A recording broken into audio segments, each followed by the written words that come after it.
नमस्कार मित्रांनो, मी सुमित भोसले आणि कॅलिफोर्निया 30 फार्म्समध्ये तुमचं स्वागत आहे. तर आमच्या इतक्या वर्षाच्या अनुभवात शेळीच्या पिल्लांच्या संगोपनामध्ये म्हणजे त्यांची बेसिक मरतूक कमी करण्यासाठी आणि इन जनरल त्यांच्या चांगल्या वाढीसाठी सर्वात महत्त्वाचा फॅक्टर आहे तो म्हणजे पोषण.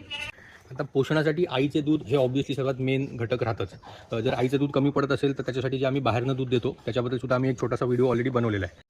आणि त्याच्या व्यतिरिक्त म्हणजे आईचं दूध आणि बाहेरनं जे आम्ही दूध देतो त्याच्यापेक्षा पण अजून आम्ही आमच्या पिल्लांसाठी काही पोषणासाठी म्हणजे त्यांचं पोषण चांगलं व्हावं यासाठी काही टॉनिक्स वापरतो. तर त्या टॉनिक्सबद्दल आपण आजच्या व्हिडिओमध्ये बोलणार आहोत. सर्वात पहिले तर हे कॅल्शियम टॉनिक ऑस्टोवेट नावाचं. आता ऑब्व्हियसली तुम्ही हेच वापरलं पाहिजे असं नाही आहे. तुमच्या इथे जे कुठल्या चांगल्या पद्धतीचं कॅल्शियम टॉनिक मिळत असेल ते तुम्ही वापरू शकता. आम्हाला ह्याचा रिझल्ट चांगला मिळतोय आणि प्लस हे आमच्या इथे इझिली अवेलेबल होऊन जातं म्हणून आम्ही हे ऑस्टोवेट नावाचं वर्बॅक कंपनीचं ऑस्टोवेट नावाचं टॉनिक वापरतो.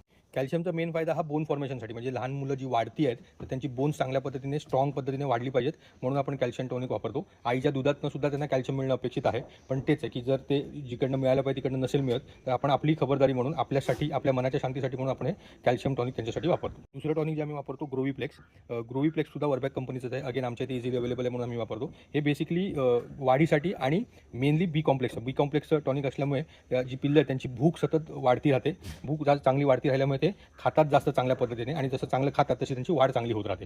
सो बेसिकली हे दोन टॉनिक्स ग्रोवीप्लेक्स आणि ऑस्टोवेट हे आपण आपल्या पिल्लांसाठी वापरतो. याचं सुद्धा प्रमाण तेच आहे 1 ml पहिला महिना आणि दुसरा आणि तिसरा महिना 2 किंवा 3 ml. आणि तिसरी गोष्ट आहे जी आम्ही वापरतो आमच्या पिल्लांसाठी ते म्हणजे बाळकडू. आता हे आमच्याकडे शिशुविन नावाने मिळतं किंवा तुमच्या इथे जे कुठलं बाळकडू मिळत असेल जे आपण आपल्या बाळांना पाजतो ते आम्ही आमच्या पिल्लांना वापरतो. ह्याचं मेन कारण असं आहे की आपल्याला माहिती आहे शेळीचं पोट आपल्यापेक्षा वेगळं आहे. 4 कप्प्याचं पोट वगैरे तो सगळा व्हिडिओ आपण एक वेगळा बनवूच. पण जेव्हा पिल्लू जन्माला येतं म्हणजे शेळीचं पिल्लू जेव्हा जन्माला येतं तेव्हा त्याचं पोट हे पहिल्यापासून 4 कप्प्याचं नसतं.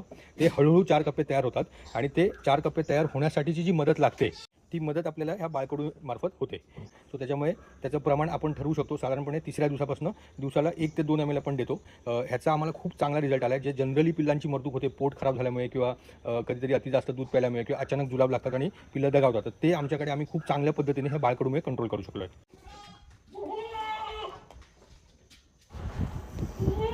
हे अशा पद्धतीने सिरिंजने आपण प्रत्येक पिल्लाला जे आपले टॉनिक्स आहेत ते एकत्र करून पाजतो.